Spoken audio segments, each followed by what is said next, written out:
very well, but I have to say I spent at least 2 hours to grade my lugs.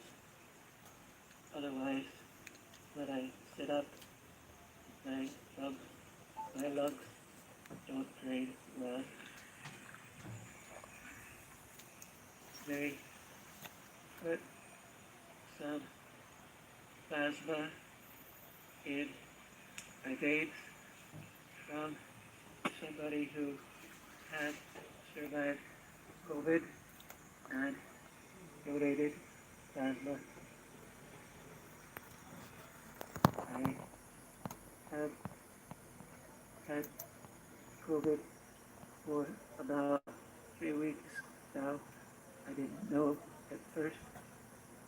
I got it from one of my students who's a second grader, and he sneezed on me. At first, I would shiver uncontrollably whenever I went in the cold. I was okay for a bit. Then I had relapsed. So PG brought me through my first COVID test. It took 2.5 days, and they gave me the results on Christmas Day. When I got the results, I had already been quarantined because I couldn't breathe, and when I lay down at night, I wouldn't be sure whether I'd be able to wake up in the morning because I couldn't breathe at night. I'd take a breath and nothing would come. I called my family so great. And then on Christmas Day,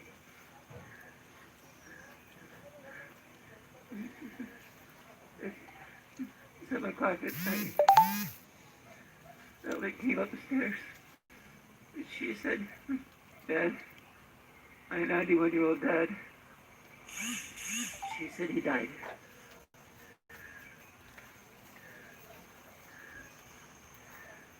I remember, even though my dad would forget everything because he had dementia, I used to make his pancakes in the morning and his eggs over easy, just the way he likes it, that he side up. And he'd forget everything, but when his nurse would come, he said, that's my son Paul.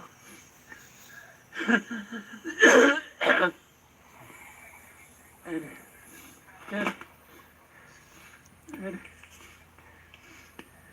I wouldn't hear that anymore. And I knew I had to go to the hospital. So the results came that I had COVID, and he said, "You need to go to the hospital." So early in the morning on December 26th, Saturday, he rushed me to the hospital. They wouldn't let him in. I got to the gate, and my bag's so heavy, I had to push it with my foot. And I got to the front desk. They said, "Who are you visiting?" I said, I couldn't speak. I said, I have COVID, and I can't breathe. And so they brought me in. They were very kind. They did all kinds of tests. They put me on a respirator. And they put me in the ER emergency room, and then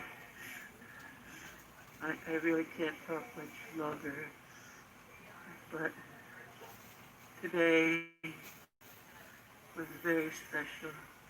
I'm in ICU, and I'll probably be here another half a week or a week, but I couldn't sleep, I couldn't eat,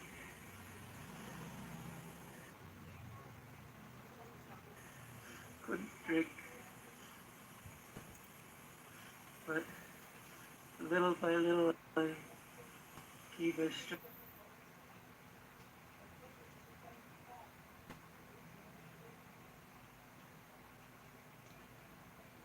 straight, and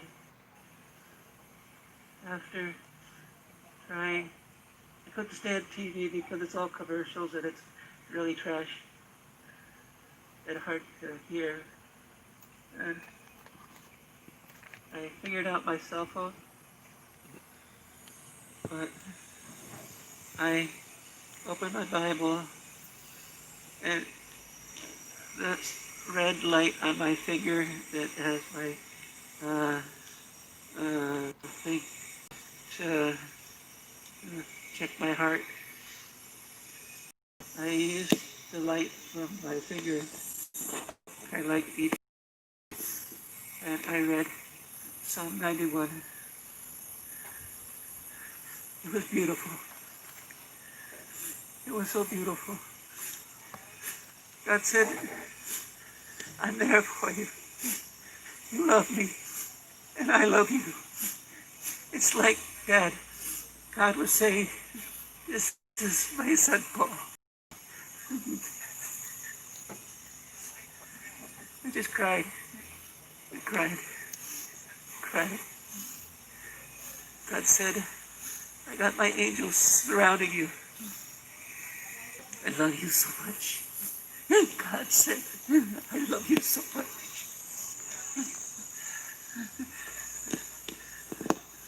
We have a precious God. When the nurse came in, when the doctor came in, she said, how are you? I said, I just read Psalm 91. It was beautiful.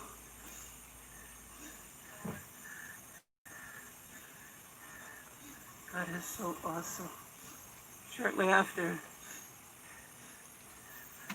there are visions and ghouls in my mind. I said, you have no place here. Get out. I'm surrounded by angels. You have no place here. This room is covered by the blood of Jesus. You do not belong here. Get out of my room. They left. Then I started playing music. I could never stand the song Waymaker before because it goes on and on. Suddenly, I listened to it again. It's like, wow, he is the Waymaker. He made promises, and he's kept them. Even though I don't see him working, even though I can't breathe, even though I can't eat or sleep, even though Dad died, Waymaker, miracle worker, promise keeper, light in the darkness. My God, that is who you are. That is who you are. And then I played, I know my Redeemer lives. I know my Redeemer lives. I know my Redeemer. And an overcomer. And shackles. And then I know my deliverer is coming. My deliverer is coming. I asked her, when will I go home? She says, I don't know. But here's your lunch menu. I said, you know what? Jesus is here. Thank you for your prayers. I really can't talk much longer. Bye-bye.